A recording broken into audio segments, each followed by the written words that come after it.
Satyanarayana, He Sai Narayana, Satyanarayana, Vithala Hari Vithala. When we do the Kirtan, please clap along with us. When you clap, it stimulates all the circulation in your whole body. So clap along with us and sing along with us as well. Okay?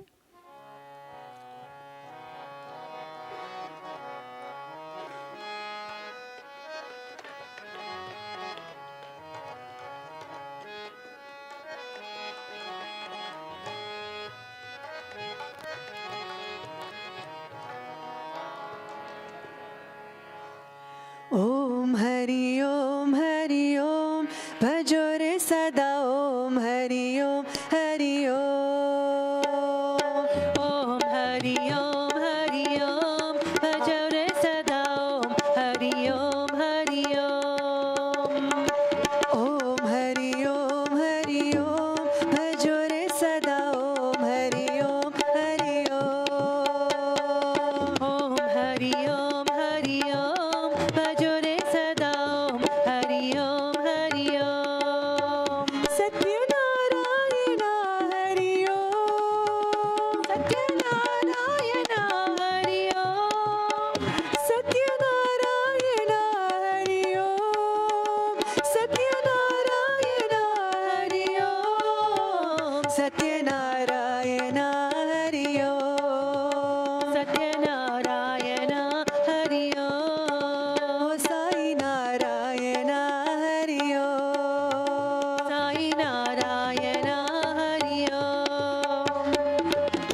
Satyarayana Hari Om. Gurur Brahma, Gurur Vishnu, Gurur Deva Maheshwara, Gurur Sakshat Param Brahma, Tasmai Shri Guruve Namaha, Tasmai Shri Guruve Namaha, Tasmai Shri Guruve Namaha, Tasmai Shri Guruve Namaha, Tasmai Shri Guruve Namaha. Akhanda Mandalakaram Vyaptam Yena Characharam Tatpadam Darshitam Yena Tasmai Shri Gurave Namaha Tasmai Shri Gurave Namaha Tasmai Shri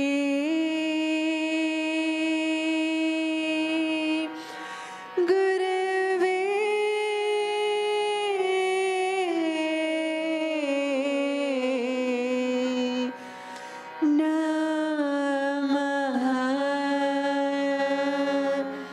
Shri Sadguru Dev ki Jai.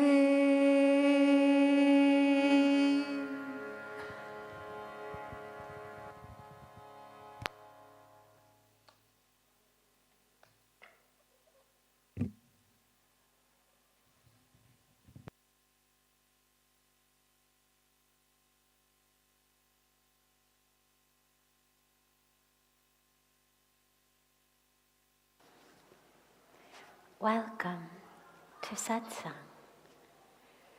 And thank you so much for the beautiful, beautiful, beautiful Kirtan.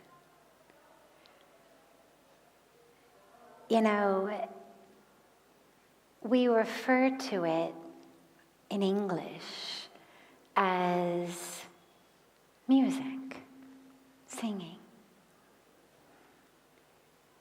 But in Sanskrit, Bhakti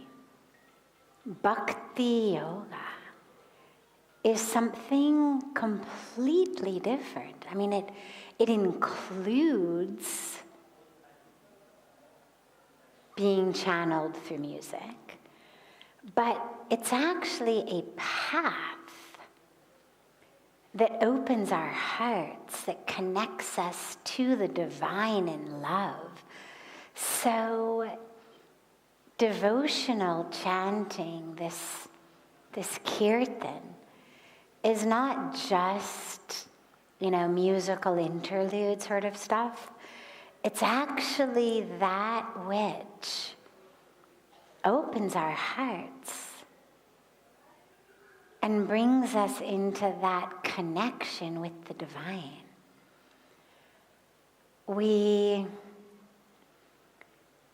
We're given three paths, three possible paths. I mean, there's obviously more, but in the Bhagavad Gita, Krishna gives us three paths to the divine.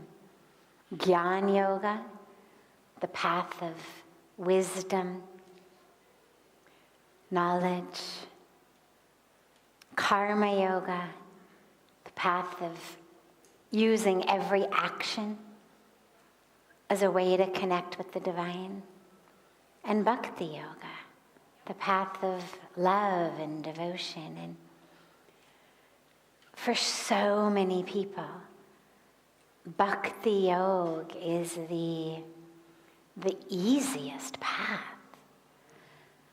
I mean, they're all beautiful. They all get you there. They're all powerful, and we all should try to use all three of them to be wise,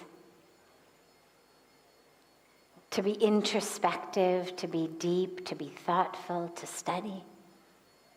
But the path of Jnana Yoga can so subtly subtly become a path of one's own ego around how much I know, what I can recite, what I've learned, look how smart I am.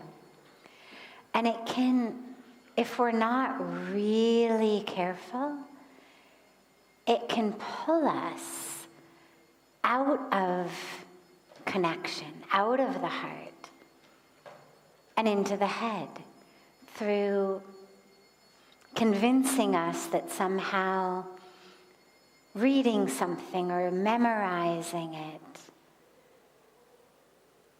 is the equivalent of experiencing it. And karma yoga is the path that so many of us are deeply engaged in. It's an incredibly powerful path, every minute and every moment. We get to use our action as a way of getting closer to God. But again, it's a path into which some ego can creep. I am the one, I'm the doer. Look at all that I did today. Look at how many people I fed. Look at what I did. Some ego can creep in very subtly, but very insidiously. Also in this path of karma yoga, we have to be really careful. It's an incredibly powerful path. But it requires us to be really sharp in making sure that our ego is not creeping in as the doer of the action. But in Bhakti Yoga,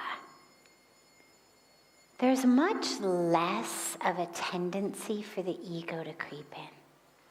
Because in Bhakti Yoga, we are just the lover of the divine. Bhakti Yoga is just all about this open-hearted love and connection and devotion. And so for a lot of people, it's the fastest path, the most easily accessible path to that divine. So thank you so much for opening our hearts and catalyzing that path of love for God. Starting with a question that has come in advance, and then we'll open it up to any questions that anyone here might have.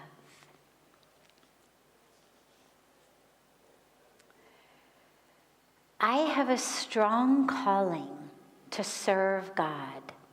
Should I do it or should I ignore it?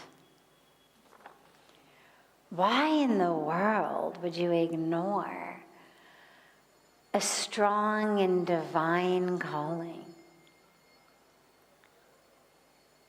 Absolutely, you should do it. But here's the beautiful thing. Serving God can take many, many forms, because all of the creation, all of the human beings, all of the natural world, all of the species, everything in the universe is creation, created of the Creator. So we believe in the Hindu tradition that the creation is sacred because it's pervaded by the divine, that it is divine. And so serving God doesn't mean I need to clean the floors of the temple every day. Serving God doesn't mean I need to be the one performing the puja in the temple. Serving God could be anything. It could be feeding people. It could be raising money for the organization that feeds people. It could be designing the website of the organization that feeds the people. It could be clothing people. It could be educating them. It could be giving them opportunities. It could be planting trees. It could be driving the car that the people who do the tree plantation go to do their tree plantation in.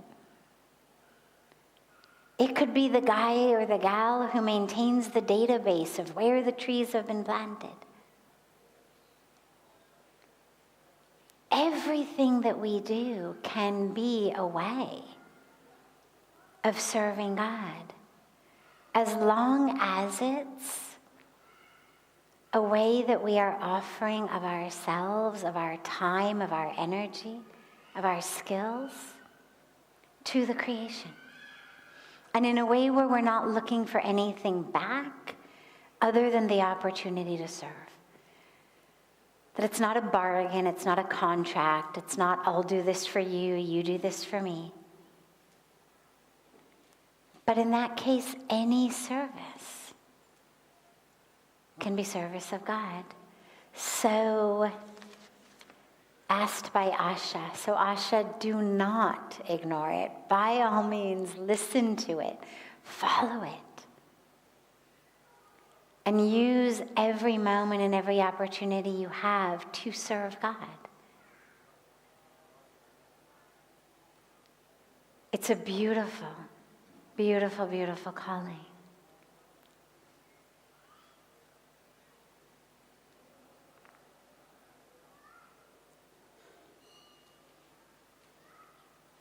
Questions?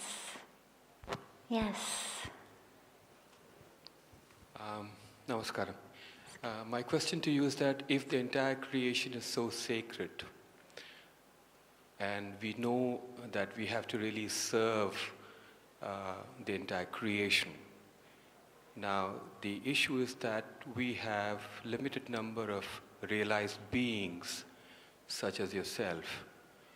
We have also another being of rational being, what you described yesterday. But the majority is beyond that. And what we have seen around us is in terms of environment degradation, climate change, destruction of biodiversity, water, soil, everything, So time is really running out. Yes. So how do we go beyond the rational beings, the realized beings, and to ensure that the other beings are really catered to and explained in as quickly as possible? Thank you. Beautiful.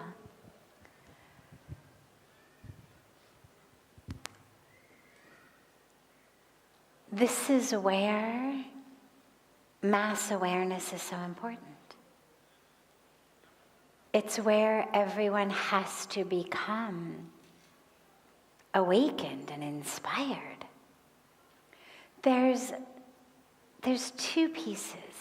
There's the real and there's the ideal.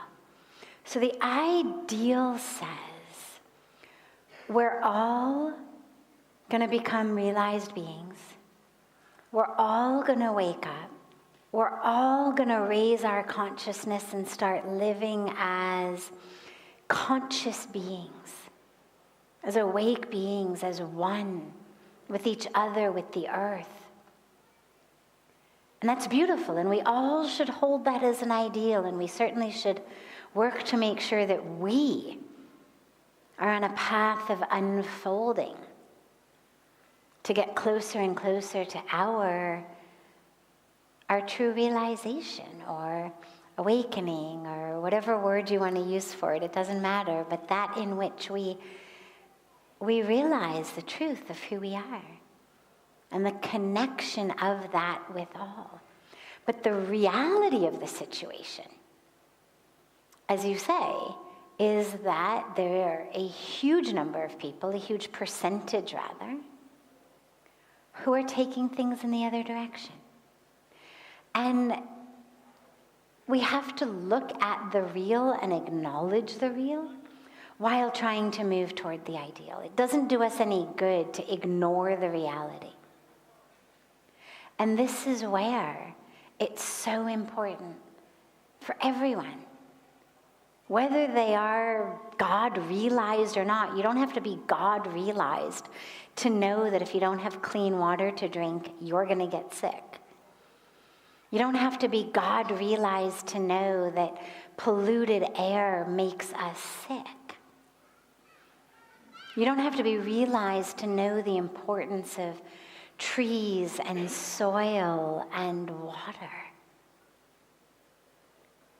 You just have to be mildly, really mildly intelligent. But you also have to be inspired. And this is where it's so important for all of us to do our part and to inspire others. And that's what we're doing. That's what we all keep doing. And not to look at the others and to finger point and to criticize, why are they not doing their part? Why do we have to do everything? But to take it as a spiritual path. To understand that every blade of grass, every drop of water, every flower is sacred. There's that beautiful story of the boy walking down the beach where some high tide had brought in so many of the fish onto the beach, and then the tide had receded and now it was low tide, but there were all of these starfish washed up on the shore, right? And the little boy is picking up the starfish one by one, throwing them back into the water.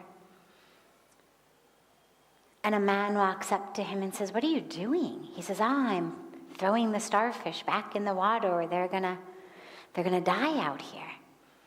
And the man says, "There must be thousands of them. This huge high tide brought them all in. There must be thousands. It's going to be dark in an hour. You got to go home for dinner. You can't make much of a dent. What you're doing is not going to make much of a difference. Why are you even bothering?" And the boy looked at him and he pointed to the starfish in his hand and he said, "Makes a difference to this one." Threw it in the water. And I love that story because that's what it's about. We look out and we see the thousands and thousands of them metaphorically. We look out at the situation in the world and we say, "My God, forget it. Go home for dinner. There's nothing I can do." But really what we need is that faith and that love and that innocence and that purity and that clarity that the little boy had. Of knowing, all right, he didn't survey the beach and say, "Can I get this all done before dinner or not?" He saw a problem and started addressing it. And whether it's picking up trash in our town, whether it's cleaning the river in our town, whether it's riding our bike instead of driving a car, whether it's going vegetarian, starting to live consciously, shop, eat, dress consciously. We do it, not because it's going to fix climate change entirely, and that too before dinner, but because it makes a difference, as much as we all can do. And if we all do that, enlightened or not, realized or not, even intelligent or not. The boy was not some super intelligent, wise being. He was a kid.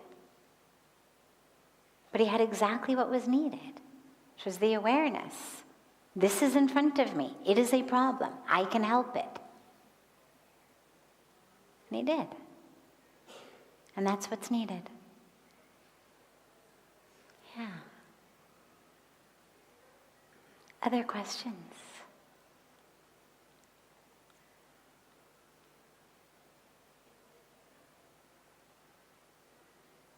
Yeah.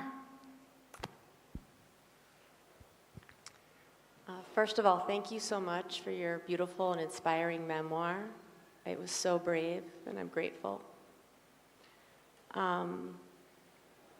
Secondly, I just wanted to ask the question of how everybody living in different parts of the world, different jobs, different experiences, how do we follow the path of love, or how do we love best in the world?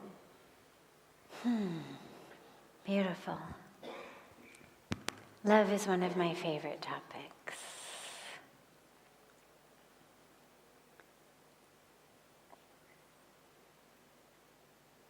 So, I was raised in the Jewish tradition. I'm now, as you can tell, a practicing Hindu.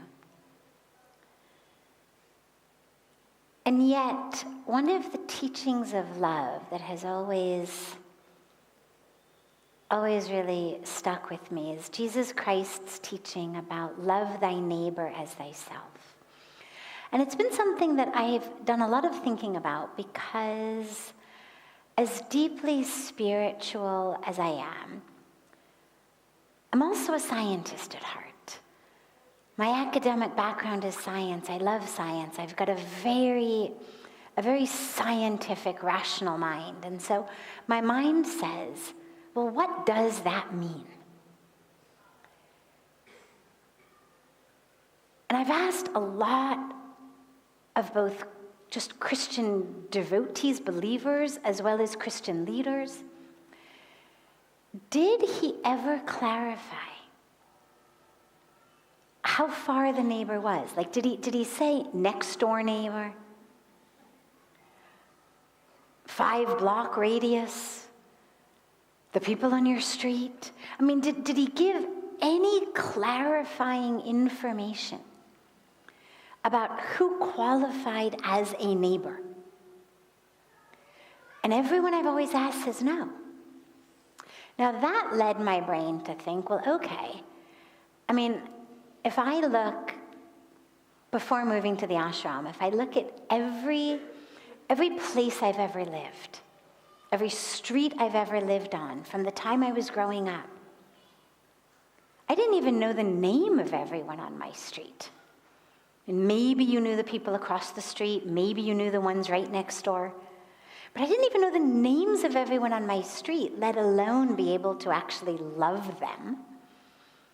And then, if we haven't been given any kind of radius, then it's not only my street.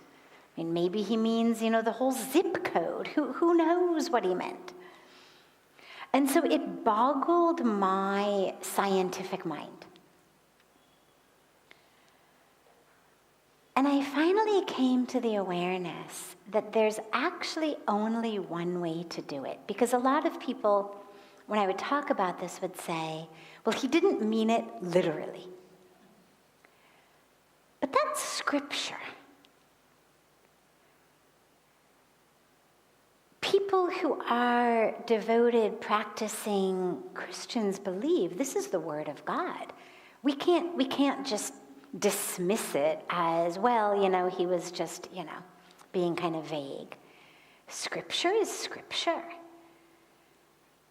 And so I realized that the only way that you actually could do what he had instructed people to do, which presumably meant love everyone, because if there's no place that a border can be drawn, it could presumably be the world is your neighbor. That the only way to do it was to love God and realize that everyone was simply a manifestation of, a reflection of that divine. In the same way that if you think about a person you love, now think about every single picture of them you've ever seen.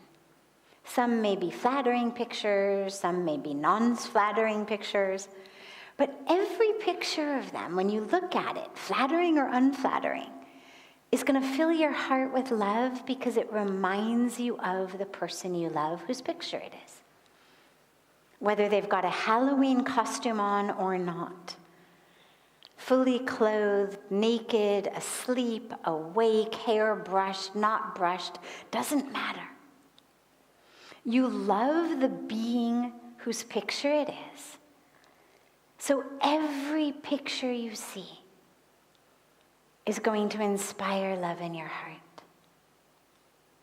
And I realized, I think that's the only way to do it, is to actually love God by any name, by any form, in any tradition.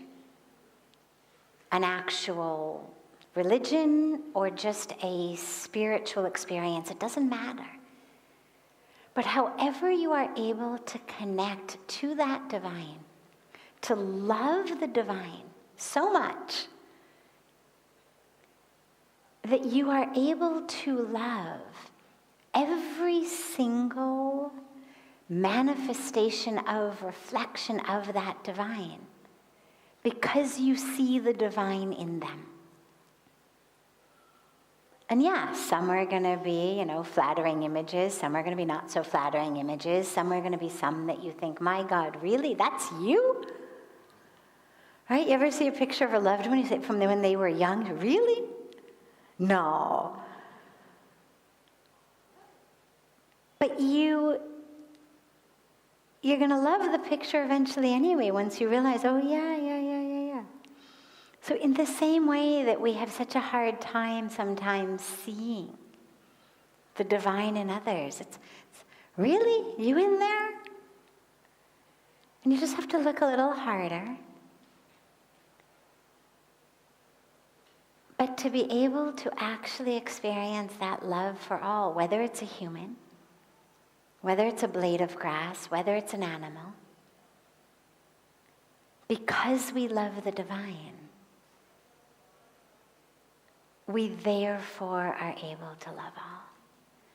And I think that that's the greatest calling to love.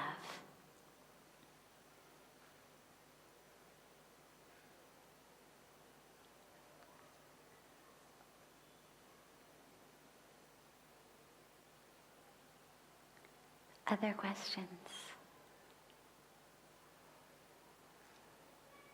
Yes.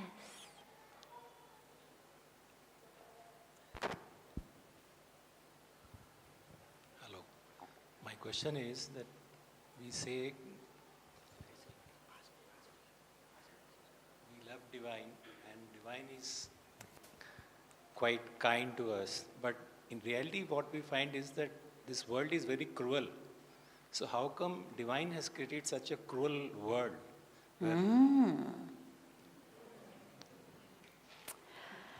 So, the divine did not create a cruel world.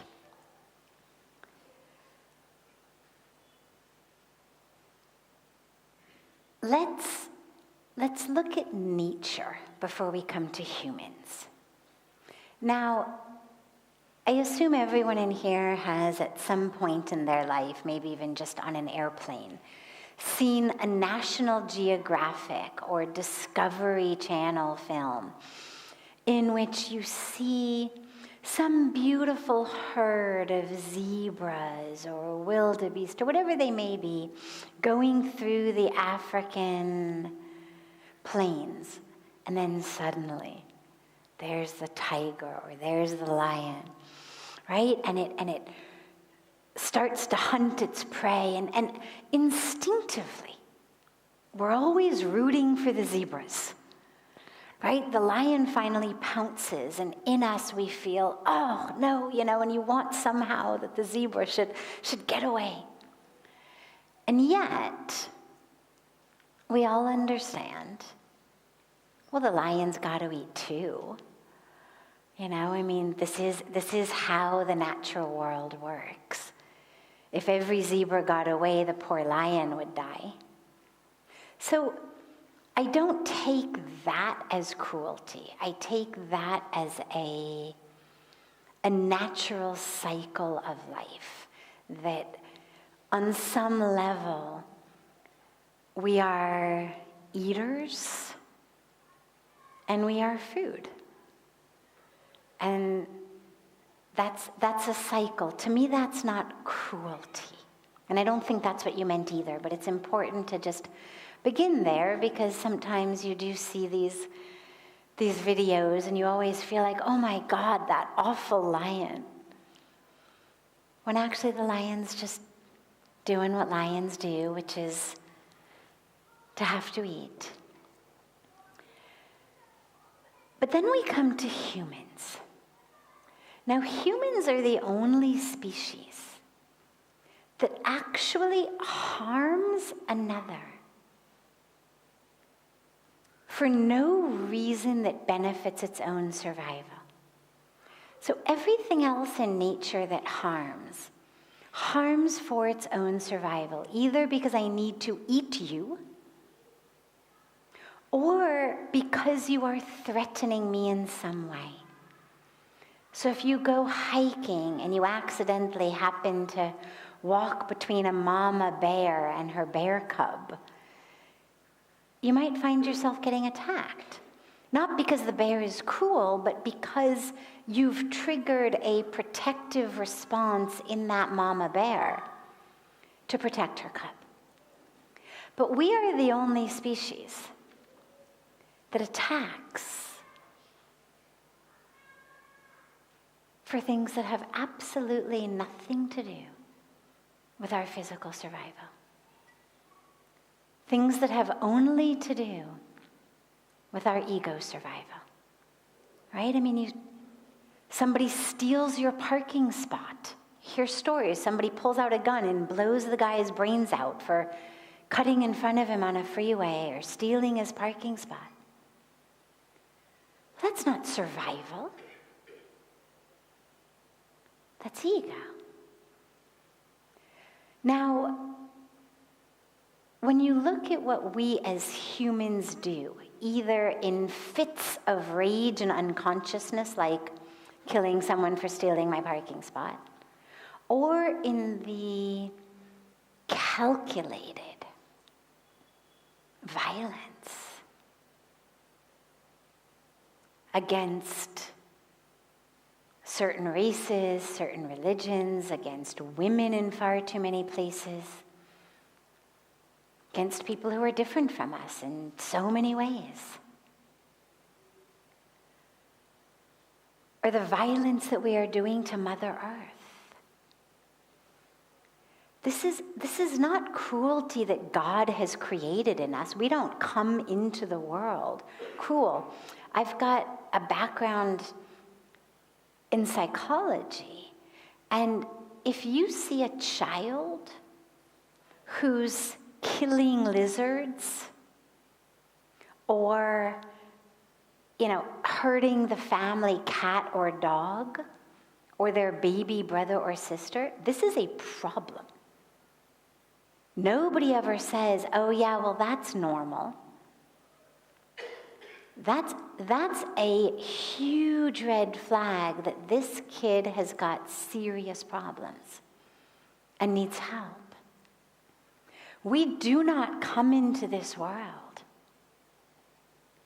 cruel.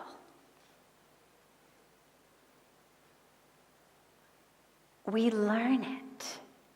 We learn it because the only mistake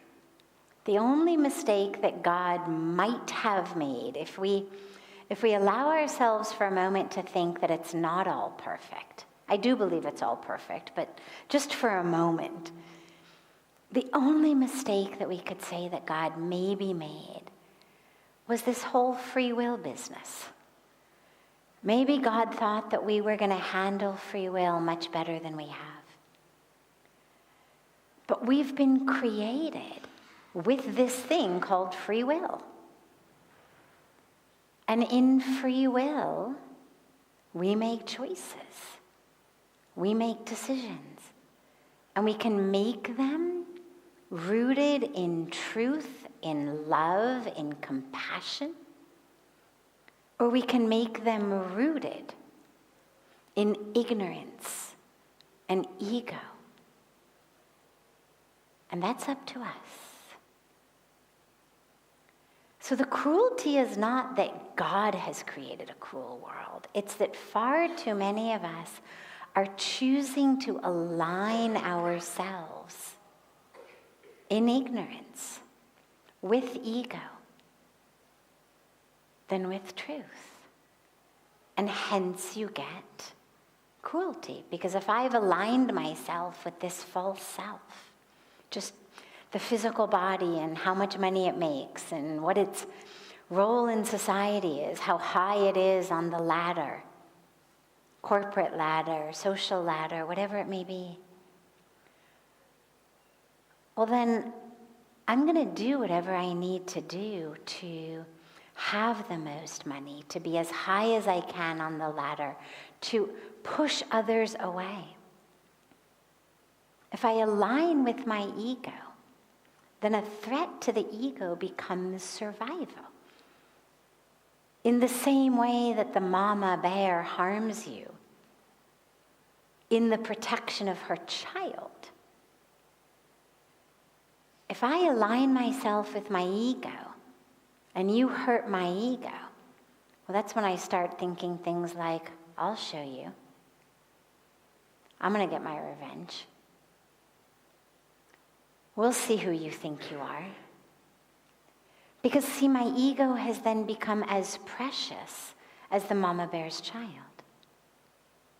My ego has become then my survival. It is me. Its survival is my survival. And hence we become cruel. We also become miserable, by the way. People who are cruel are also by nature miserable. And so it's not just that we bring cruelty onto the world. It's that we live in misery. Because when we align with false self, it's like if you keep eating junk food, eventually you are going to get sick. You're not going to feel well. As you lie down to go to sleep, as you wake up in the morning, the body is going to be like, oh my God, what have I put in it? Tongue may have loved it while it was going in, but it's wreaking havoc on your body. And in the same way, the more we fill ourselves with junk thoughts and junk values and junk goals, the sicker we become in our hearts. And again, we may not notice it as we're moving through our day, bringing cruelty and negativity and competition and whatnot to everyone. But at the end of the day, when we lie down to go to sleep, when we wake up in the morning, you feel it. You feel that misery in the heart, like you feel it in the stomach from the junk food. So it's up to us. Do we want to keep aligning ourselves, filling ourselves with junk?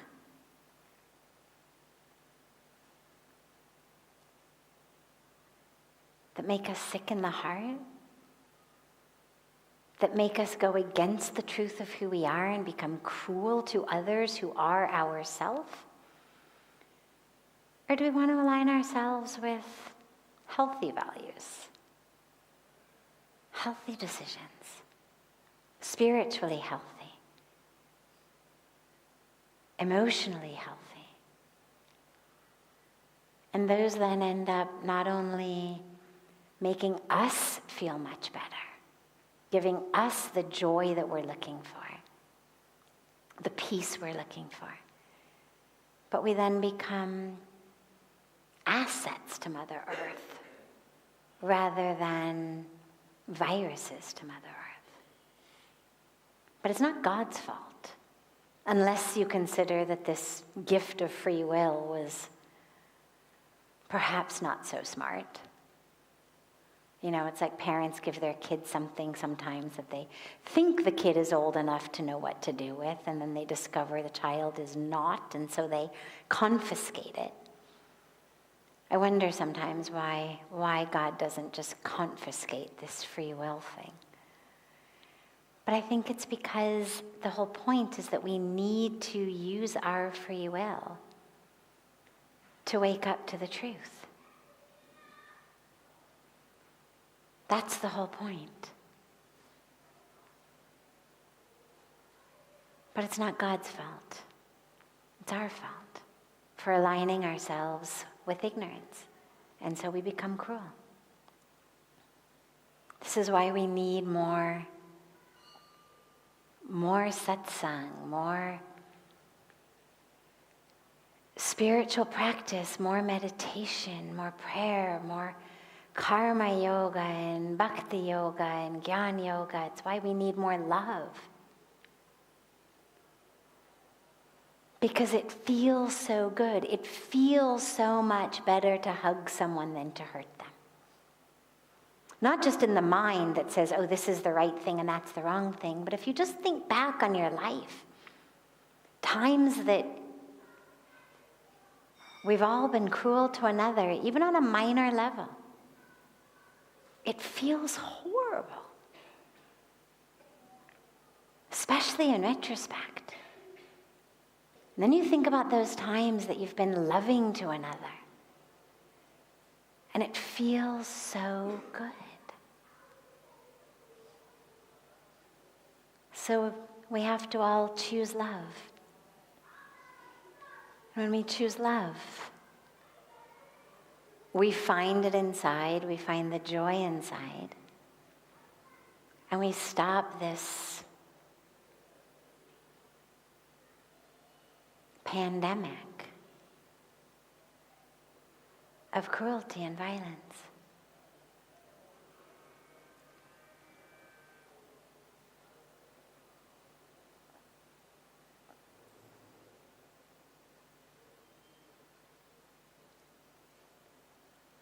Have a beautiful, beautiful rest of your evenings. There will not be satsang tomorrow. We'll come back day after tomorrow. Tomorrow evening I will be in Dehradun at a program with the President of India who's coming to our state tomorrow. So I'll be in Dehradun there with the beautiful privilege of being with her. India now has this beautifully dynamic woman from the lower castes, from the lower classes, from the lower section of society who's just been brought in as president of the nation. And she's an incredible, incredible embodiment of that. That beautiful divine power of the divine feminine. And it's so beautiful to now have her at this beautiful guiding light of the nation. So it'll be a beautiful privilege to be with her tomorrow, but I'll miss being with you all in satsang. And I will see you all again on the day after tomorrow, on the 9th.